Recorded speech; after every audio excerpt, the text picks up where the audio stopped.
Hello friends. तो आज की वीडियो से हम स्टार्ट करेंगे N5 की ग्रामर। और ग्रामर के लिए मैं बुक जो यूज़ करूँगा वो होगी मिन्नो नो निहोंगो, because it is one of the finest book for JLBT। And basically मैंने भी यही की थी अपने टाइम पे N5 के लिए, और मेरा इजीली क्लियर हो गया था। इस बुक को अगर आप लेते हो तो बेसिकली आपको किसी और रिसोर्स पे जाने की ज़रूरत नहीं पड़ेगी, क्योंकि इसमें इनफ मटेरियल है जो आपको ईजिली एग्ज़ाम क्रैक करने में हेल्प करेगा। तो आइए शुरुआत करते हैं ग्रामर के साथ। But I request you all, before going through the grammar, just look into the vocabulary for this lesson. So we are starting from very first lesson, and in this lesson we have 6 grammar points. तो जो पहला pattern है हमारे पास वो है N1 वा N2 this. ये एक बहुत ही सिंपल पैटर्न है। इसमें अगर मैं डायरेक्ट इसका मैं मीनिंग में बताना चाहूँ तो इसका मीनिंग ये है N1 इज़ N2। सिंपल। अगर हिंदी में बोलूँ तो N1 N2 है बेसिकली। जो N1 होता है वो बेसिकली आपका सब्जेक्ट होता है, और N2 आपका एडजेक्टिव, नाउन, वर्ब कुछ भी हो सकता है। बेसिकली वो डिफाइन करेगा कि N1 है क्या।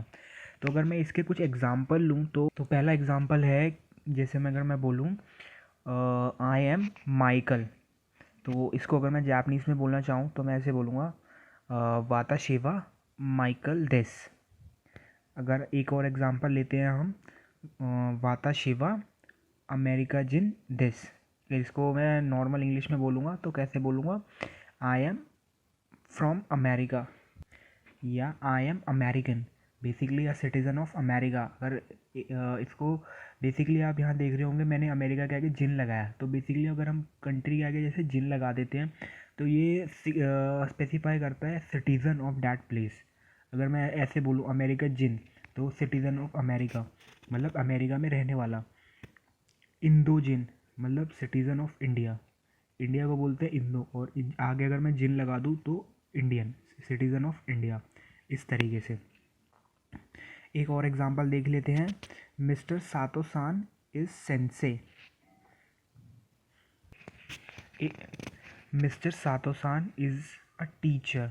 तो अगर मुझे ये बोलना होगा तो ये मैं कैसे बोलूँगा, मैं ऐसे बोलूँगा मिस्टर सातो सान वा सेंसेई देस।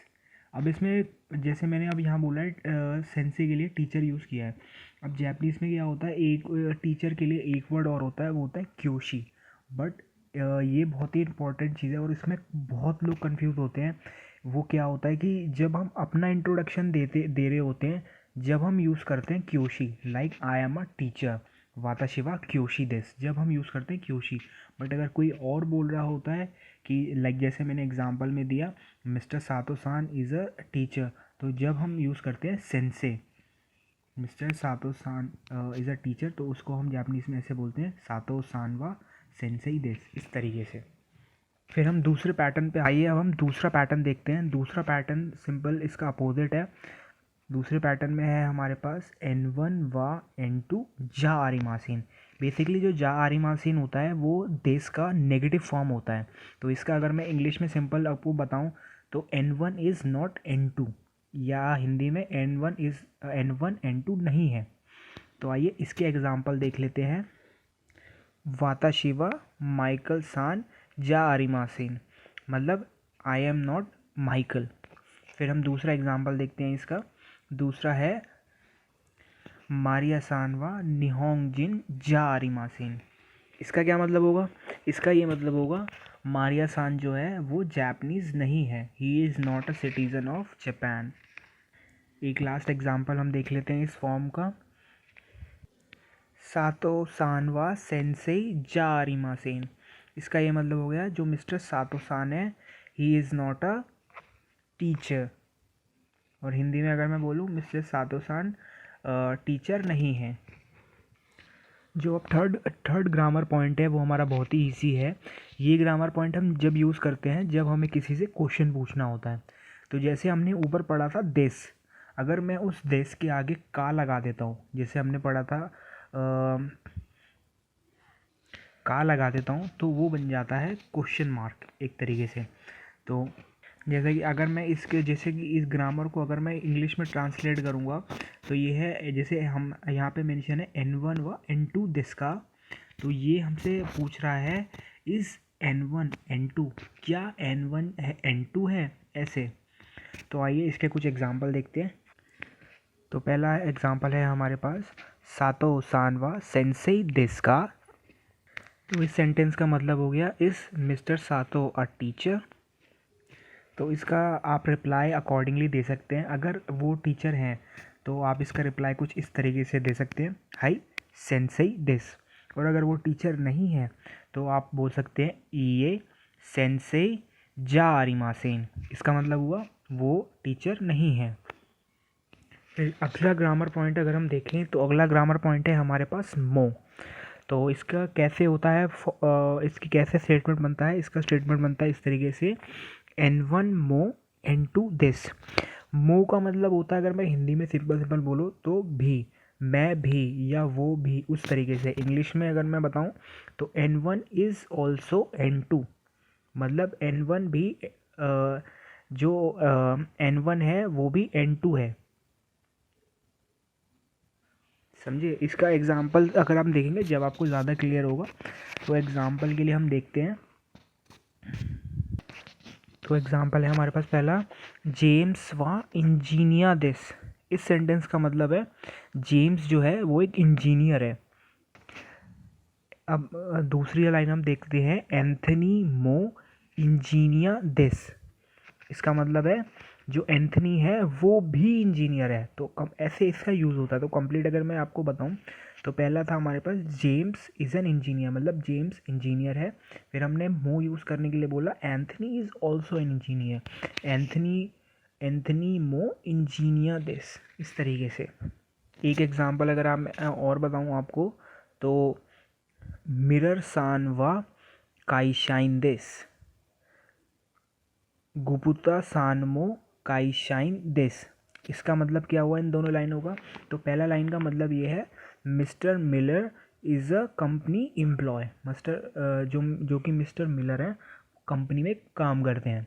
तो सिमिलरली जो सेकंड सेंटेंस हमने बोला वो बोला, मिस्टर गुप्ता सान भी एक कंपनी एम्प्लॉय है या काईशाइन है। तो कंपनी एम्प्लॉय जो होता है उसको हम बोलते हैं काईशाइन। ओके। तो आइए हम अपना अगला ग्रामर पॉइंट देखते हैं। अगला ग्रामर पॉइंट है हमारे पास नो। तो जो नो पार्टिकल हो, ये नो एक तरीके का पार्टिकल है और इस पार्टिकल का काम क्या होता है, N1 नो N2। बेसिकली जो हमारे पास दो नाउन होते हैं ये उनको कनेक्ट करने के लिए यूज़ होता है। और नाउन क्या होता है, पर्सन प्लेस एनिमल थिंग।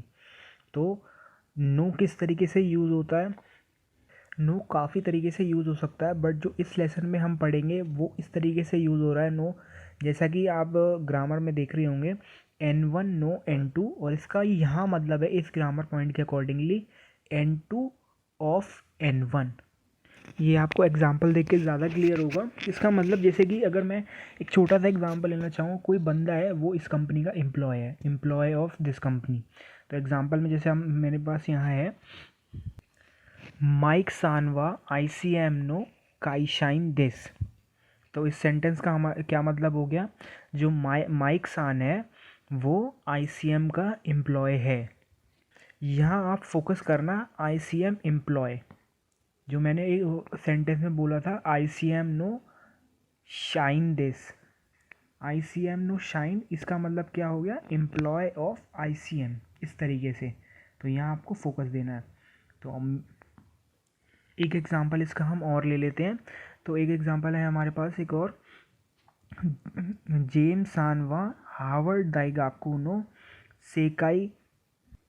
तो एक एग्जांपल हमारे पास और है, ये है, जेम्स जेम्स जेम्स व हार्वर्ड दाइगाकू नो गाकुसेई दिस। इस सेंटेंस का मतलब क्या है, जो जेम्स है वो हार्वर्ड यूनिवर्सिटी का स्टूडेंट है। ये ऐसे, हार्वर्ड यूनिवर्सिटी का स्टूडेंट या स्टूडेंट ऑफ हार्वर्ड यूनिवर्सिटी, इस तरीके से यहाँ पे नो का यूज़ होता है कनेक्ट करने के लिए दो नाउन्स को। फिर इस लेसन का जो आखिरी ग्रामर पॉइंट है वो हमारे पास है सान। एक सान जैसे कि आपको पता ही होगा शायद, ज़्यादातर लोगों को सान जो होता है वो रिस्पेक्ट देने के लिए यूज़ करा होगा। जिन्होंने एनिमीज़ वगैरह देखते होंगे तो उनको पता होगा कि सान किस तरीके से यूज़ होता है। सान बेसिकली दूसरे बंदे को रिस्पेक्ट देने के लिए यूज़ होता है। जब बेसिकली आप किसी और से किसी और से ज़्यादा मतलब क्लोज नहीं हो तो उसको आप सान सान से ग्रीट करते हो, तो सान इस तरीके से यूज़ होता है। जैसे हमने काफ़ी सेंटेंस में देखा, मिस्टर सातो सान, मिस्टर मिरर सान, इस तरीके से। तो सान किसी को रिस्पेक्ट देने के लिए यूज़ होता है। तो आज की वीडियो में सिर्फ इतना ही। आई होप आपकी कुछ हेल्प हुई होगी इस वीडियो को देख के। अगर ऐसा है तो please like and subscribe my channel and thank you. Sayonara.